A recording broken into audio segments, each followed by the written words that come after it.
Good evening. Welcome. I want to call to order the May 27th, 2020 board work session. It's the public budget hearing. So we are going to launch directly into the budget presentation. We do have participants who can listen in tonight, and you are able to ask questions during the presentation of the budget and immediately after using the chat feature on Zoom. If you just scroll to the bottom of your screen, there's a chat feature that will be monitored throughout the presentation and in the discussion period after. Or you can email the Board of Ed, BOE@EUFSDK12.org, Eastchester Union Free School District K12.org. So that's the BOE email address. We'll be looking for questions and comments related to the budget presentation there as well. Any questions not related to the budget, we will defer and address those later. Okay, I'm going to pass it over to Assistant Superintendent for Business, Lisa Sanfilippo, who will be presenting our budget for next year.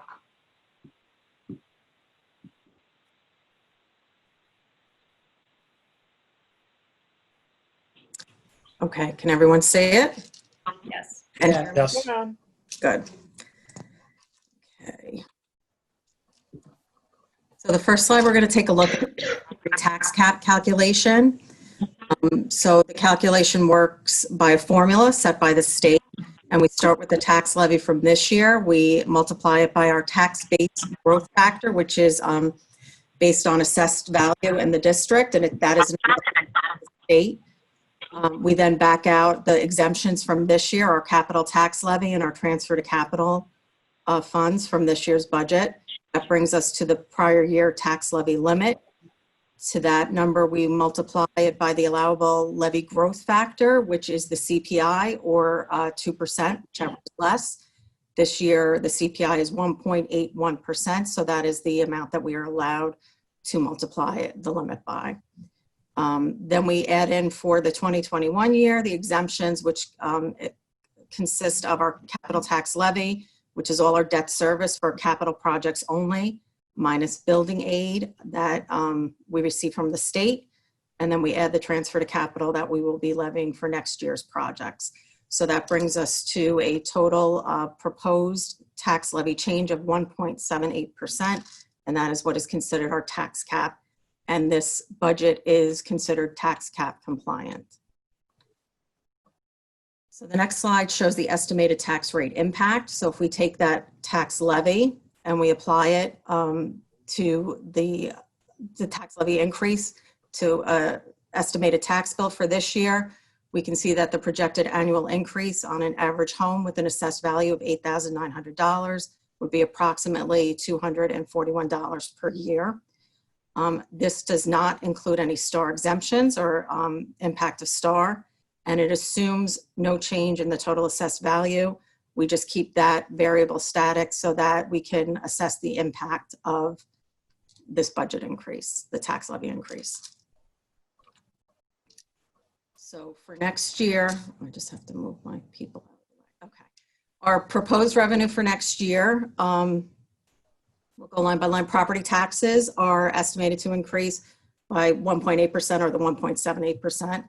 Our other revenues are from budget to budget are decreasing $405,000, or almost a 10% decrease.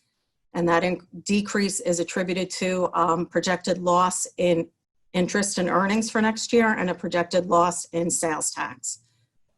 The next line is state and federal aid. We are projecting an increase to that, although that increase is mostly it's completely, I should say, as a result of BOCES aid and building aid. The building aid for the high school wing is kicking in.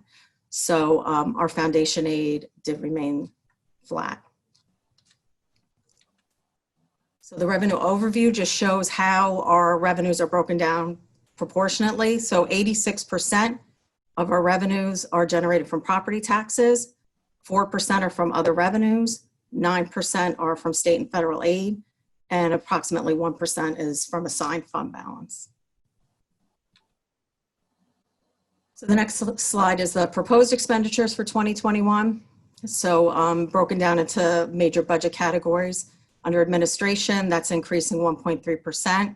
Facilities, operations, and security is increasing approximately 13%. Instruction, almost 1%. Transportation, 0.5%. Employee benefits, 0.6%. Our debt service is actually decreasing by 2.5%. And our transfer to other funds remains the same. So the expenditure overview just kind of again shows out how we spend our money broken out into major categories. Administration makes up approximately 4% of the total budget. Facilities, operations, and security is approximately 8%. Instruction, obviously our biggest chunk, is 55%. Transportation is approximately 4% of our overall budget. Employee benefits is approximately 21%. Debt service, 6%. And our transfer to other funds is approximately 2%. So items included in next year's budget, it should be noted that we're not reducing staff other than based on enrollment or needs of the district. There are no quote unquote budget cuts in staff that are being made for next year. So we will be increasing a special ed position at the high school by 0.2. That's approximately a $17,000 increase. We have security enhancements in the budget for approximately $65,000. And we thought it was wise at this point to put some money in the budget for next year for reopening in facilities and technology for any measures that we may have to take to reopen in September. We're estimating approximately $400,000 for that. If we need to use it, we will use it for that purpose. If we don't need to use it, we won't. And if we need to use it, it'll come out of our fund balance.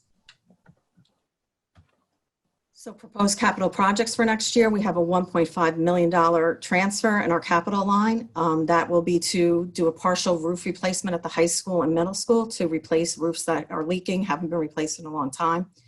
And should there be any funds left over after the 1.5 million for the roofs, we would address other projects as identified in our 5-year capital plan.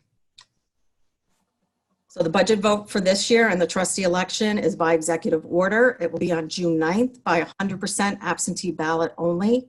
No in-person polling locations are allowed. Ballots must be received by 5 p.m. on June 9th in order to be counted. It doesn't matter when they're postmarked. They have to be in our hands by June 9th at 5 o'clock. For that reason, we will be putting a like a ballot drop box in front of the district office. So if you don't feel like you're going to get it in the mail in time or you want to personally deliver it, it'll be outside, it'll be locked. You can drop it there as long as it's there by 5 o'clock on June 9th. And that's it. Okay, thank you, Lisa. I should have said that our board secretary, Sally Veltiti, is monitoring the questions that came in during the presentation and will continue the ones that come in during our discussion now. So Sally is doing that along with Grace Noon, our communications director. And Dr. Glass and I are monitoring the Board of Ed email account in case anyone wants to email questions or comments. So let me start. So feel free, if anyone who's listening in wants to ask any questions about the presentation or make comments, to do so. Sally and Grace are watching the chat, and Dr. Glass and I are watching the email account. But why don't we start if there are any questions or comments from the board?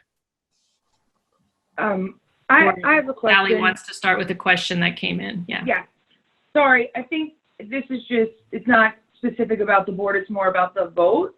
So the mail hasn't been 100% lately, and it's not usually 100% in my location anyways. I'm more concerned about getting my ballot on time than getting the ballot in. So what happens if I get to like June 8th or June 7th and I haven't received my ballot, or obviously any resident who's eligible to vote? What do we do if we haven't received our ballot and we want to ensure that we get one? Because I don't want it to be June 9th and I'm like, you know, stuck without one. So what's the case in that question? Okay, well, the ballots went out into the mail this evening. I spoke with a printer.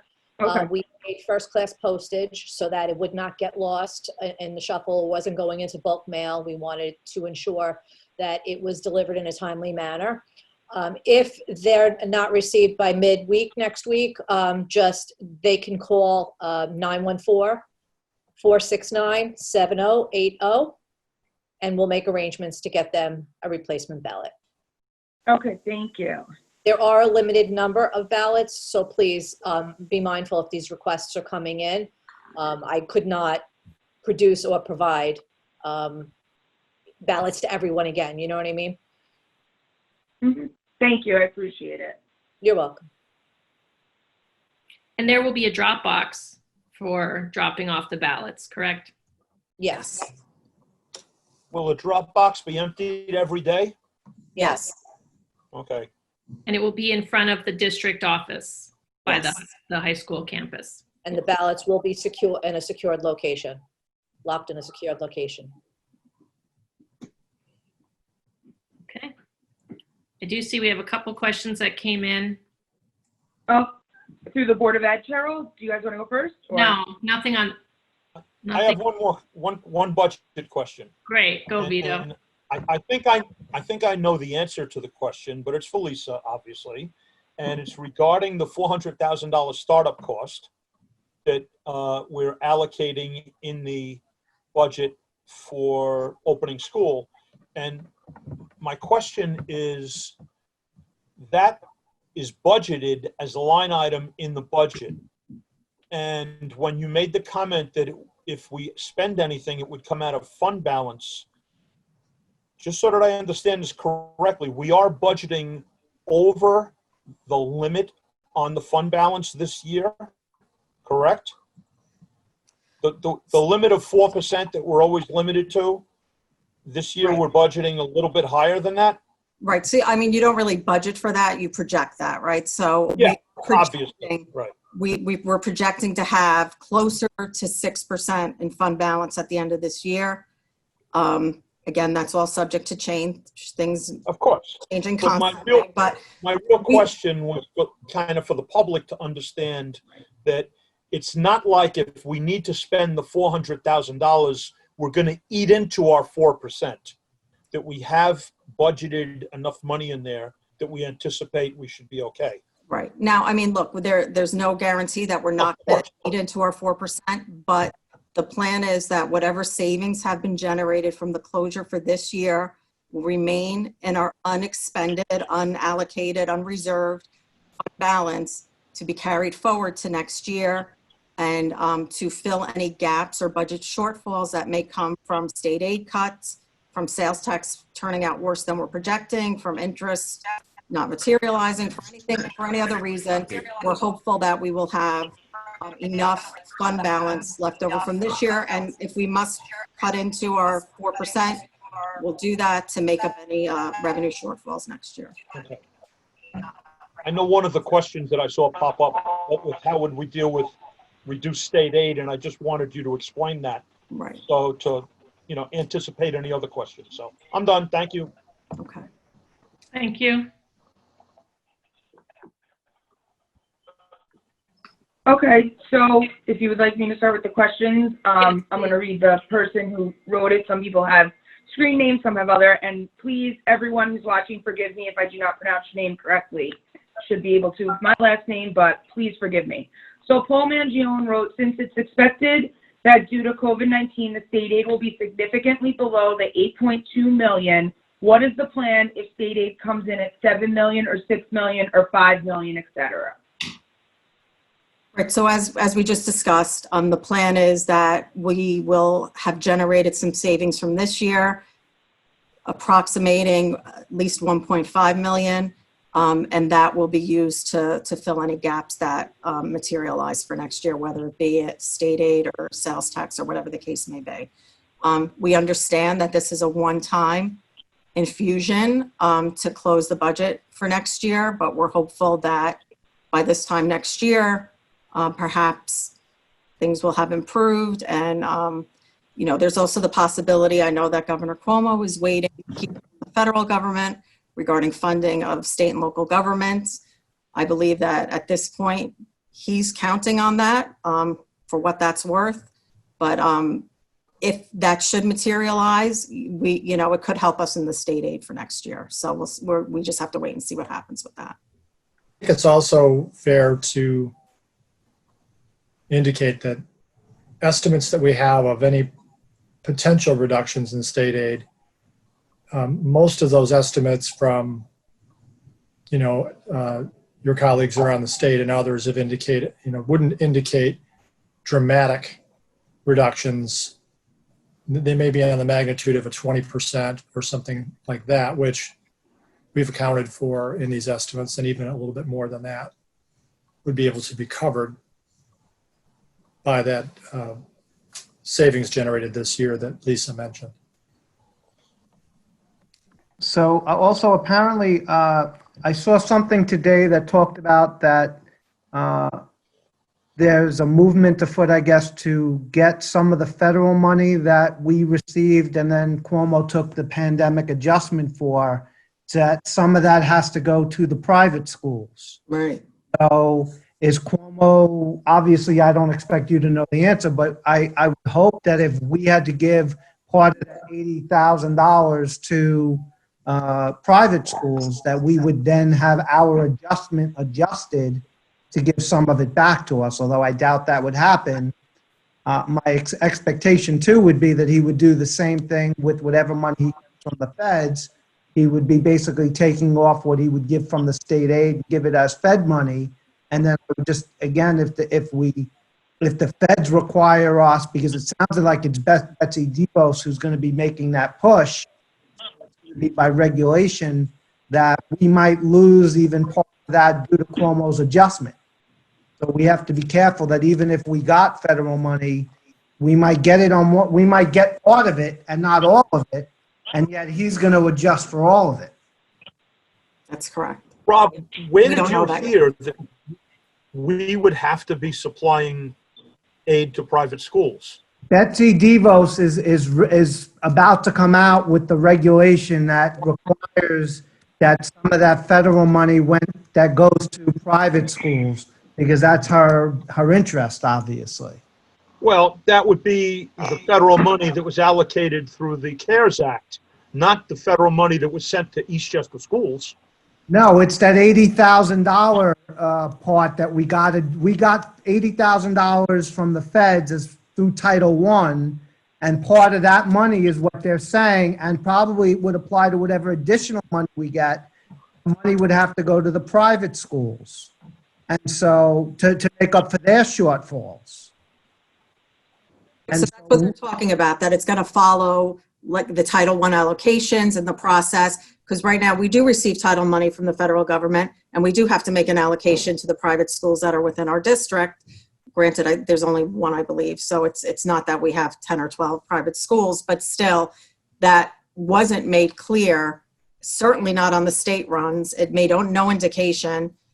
Typically, federal money is accounted for completely separately than your general fund money.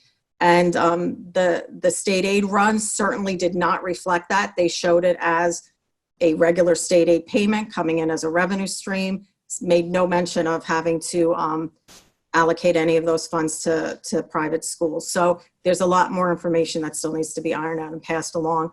However, if you recall though, when I said, when the budget runs were showing that we were going to be made whole there, I took that money out because I said, well, I'm not counting on it. So Right. regardless Okay. of what happens, we're not counting on that pandemic adjustment. Okay, great. Even if there was such an adjustment, it would have to be tiny. Because, we have 3,200 kids and the private school has less than 500. For some schools, it's going to be a huge impact. For us, I don't think it's going to be a significant. Yeah, exactly. Exactly.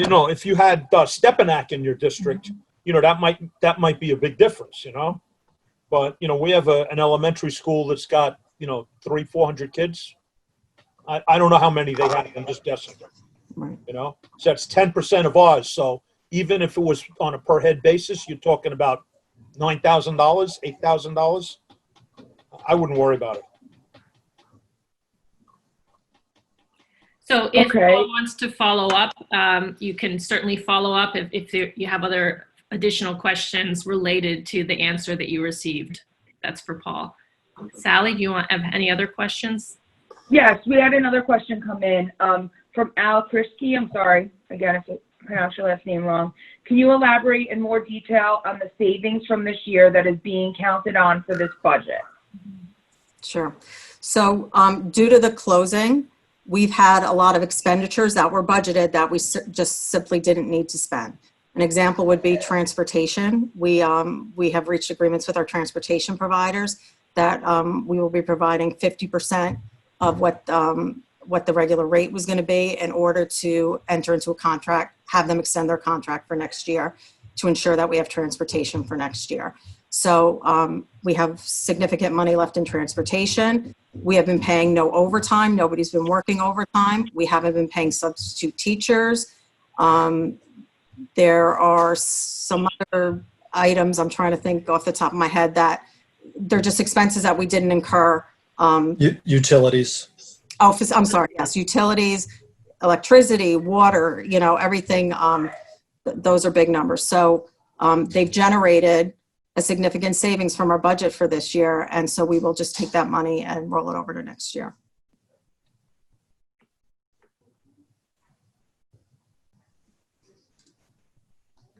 Any other questions, either from the board or that Sally sees coming in? I have a quick We did get a question. thank you. We did get a thank you to that, though, Tara.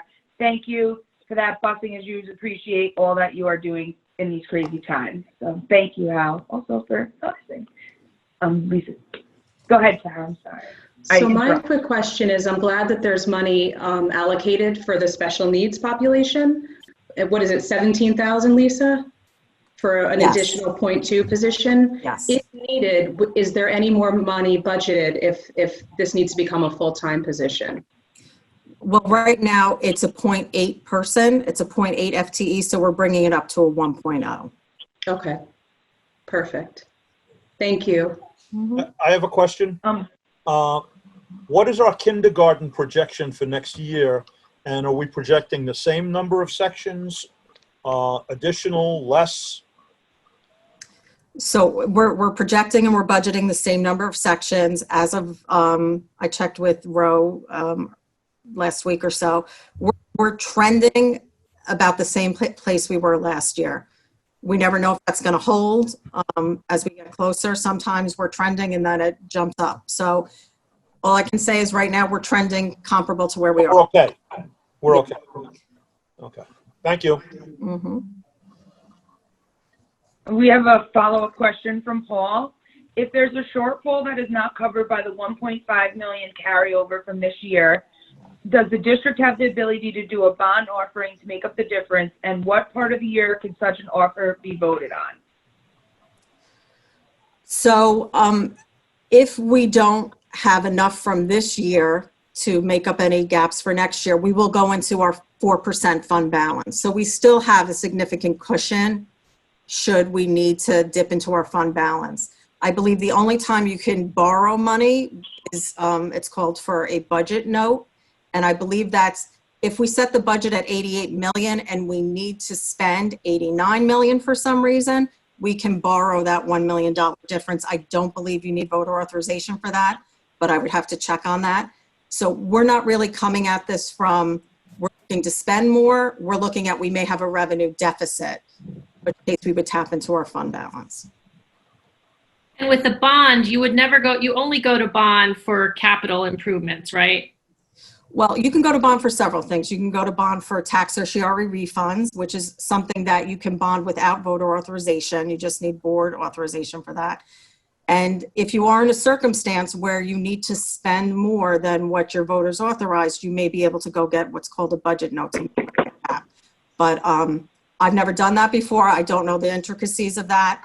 I would think that's very unlikely we need to do that.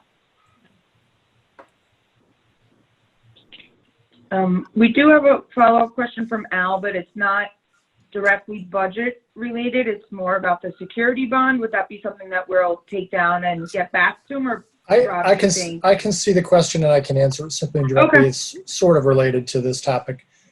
You want to read the question? Sure. What is the latest status of the security bond that was going to be proposed before COVID-19? that's on hold right now. Obviously, that was going to go to the ballot, to the voters as a ballot question, but then COVID hit. So right now, our plan is to, we've made that plan. It's in place. It's ready to consider, but timing is everything. We need to see what this economy is doing, and we need to see what our budget situation is overall. So right now, it's just sitting on hold, waiting for the right time.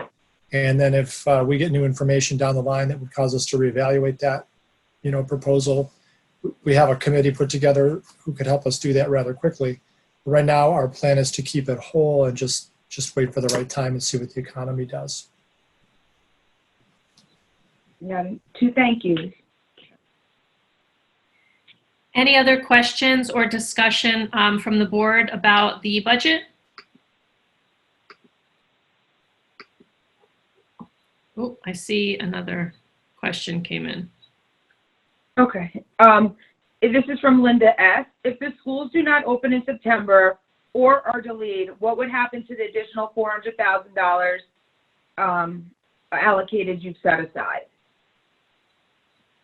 So, that would, we would have many discussions regarding that. But for example, if we had to continue remotely for any extended period of time, might we need more Chromebooks? Might we need some more technology? Are there things that we would have to do to continue our remote learning, in terms of technology? Might there be professional development that we have to do over the summer if we're thinking we're not going to open in September to give to our teachers? So whether we're in school or whether we're remote learning, chances are we're going to come across expenses that we weren't anticipating that we are going to have to, use funds for. So whether we're in or we're out, I think it's just safe to kind of have that cushion there. Should we need to do something technology-wise, facilities-wise, transportation-wise, staffing-wise, training, whatever the case may be.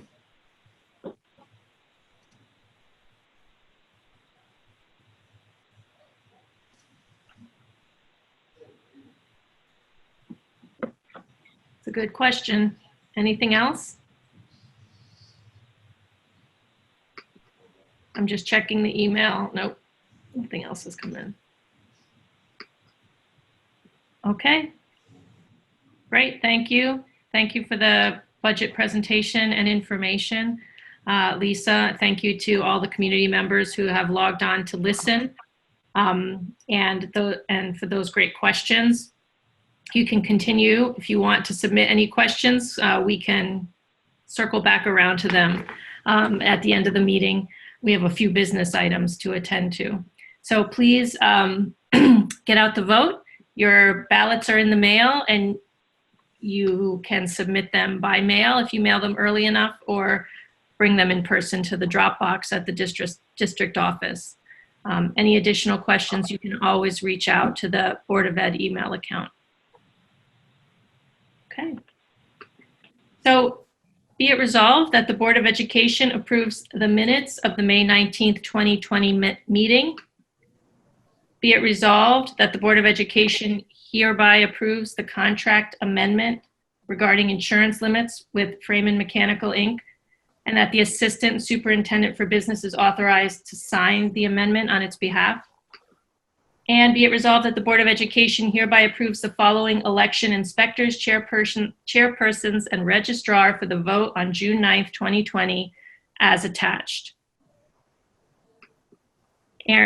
Who's on? Tara, can I get a second? A second. Thank you. Any comments or questions on those items? Cheryl, how many people are actually running for trustee this year? We have 3 people running for 3 seats this year. Any other questions? Good. All in favor? Aye. Aye. Aye. Aye. Any opposed? Okay, thank you. Passed unanimously. Other budget items.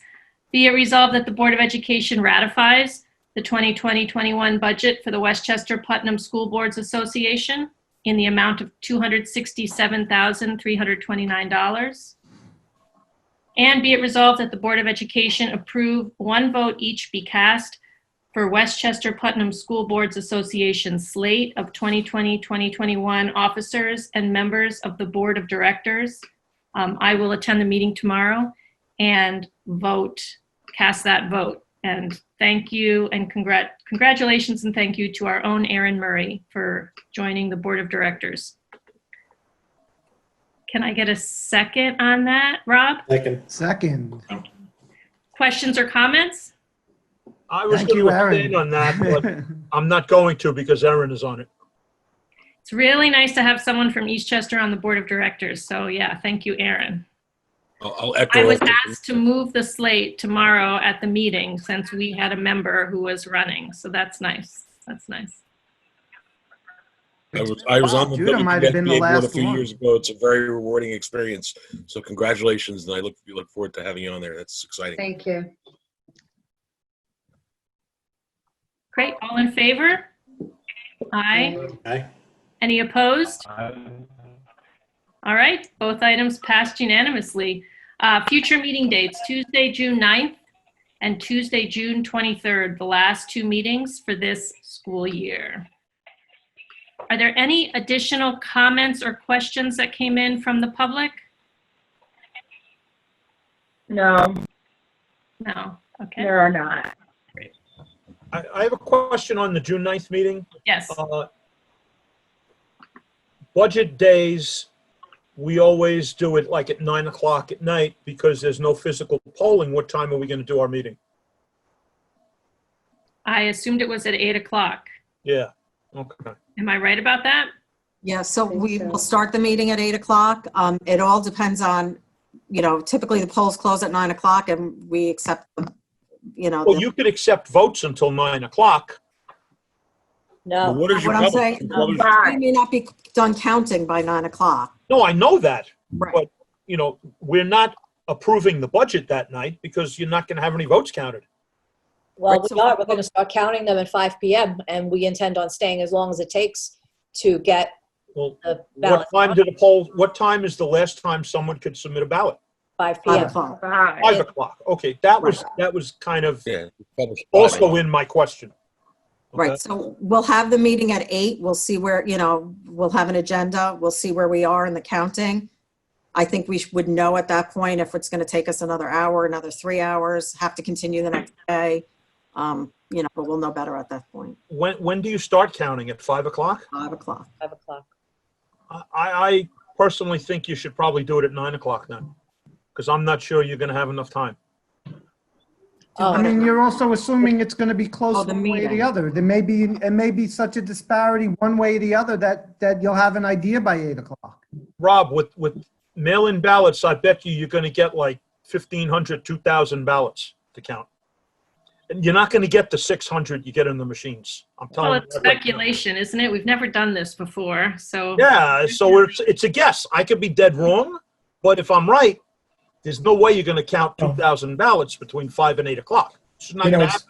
It's the board's pleasure to set the meeting at whatever time you think is right. So if you Well, I'm trying want to to be set it or reasonable. not, if you want to set it, you're really estimating the amount of time it might take to count them. How So about this? How about this? Why don't we have the meeting at 8 o'clock? And we hear from the counters, and they say, "Oh, we need another hour and a half." We recess the meeting. We come back at 9:30. Well, we have something we have to do first anyway that day, right? Yes. Yeah, we had spoken today about the fact, this very dynamic that we're talking about with the election counting, that we may want to defer that presentation on the technology plan to the following meeting. And that's something I was going to talk to President Smith about, because we'll be mapping out the timing of that as well. So, it doesn't matter from my perspective if we have that presentation, but it will take at least 30 minutes to do that presentation. So it just depends on where people's,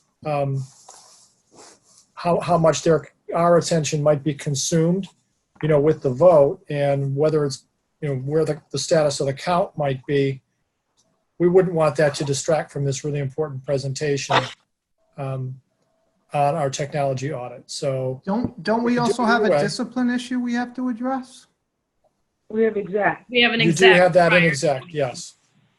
Okay, well, this is, no, I think it's an important point, Vito. This is certainly uncharted waters, and we will consider it in the coming days, and we'll come up with a plan and about when to hold that meeting and what's the best way to, My suggestion would be yeah, have it at 8. yeah, I think that's a good one. If they need another hour and a half, you recess, you come back at 9:30. Yeah, yeah. Sounds good. You know, Any other questions or comments from the board? I just As I had a quick recall, I thought closing we had that comment. meeting in the past the next day. No, we stand in the We always gym. did that the night of. Yeah. We used to do it that way, and then we changed it and said, well, Okay. Yeah, it got changed we're about not, 4 or you know, 5 years doing ago. it 2 nights. Yeah. Tara, you had a question? I just had a closing comment, just for, the community to continue to be well and safe, and we will get through this pandemic together. Thank you. Any other comments or questions from the board? I have a question that's not budget related, and I know we have the track is closed right now, but are our playgrounds closed as well? And the reason I'm asking is because I was driving past Ann Hutch today, and I saw kids playing basketball on the basketball courts. And personally, I don't have a problem with that, but, because there were only like 3 kids. But are we closed? If we are closed, are there signs up? What's the Correct. rule? No, we are not closed except for the high school track where we've Okay. had some issues. And I Okay, had to close it temporarily for that reason. okay, But that's fine. the other playgrounds are open, and feeling was if people were, not behaving responsibly with regard to social distancing, we could then take the action to close them. And I have I just heard of a wanted to few make sure. isolated incidents, but for the most part, I think people are being fairly responsible from what I'm being observing and what I'm being told. And we felt like they needed someplace to go responsibly. I'm all for that. Any other questions or comments from the board? Can I get a motion to adjourn? You got it. Thank you, Vito, seconded by Tara. Thank you, everyone. Have a great night. You too. Thank you. You too. Have a good night, everyone. Thank you. All right, be well. Good night.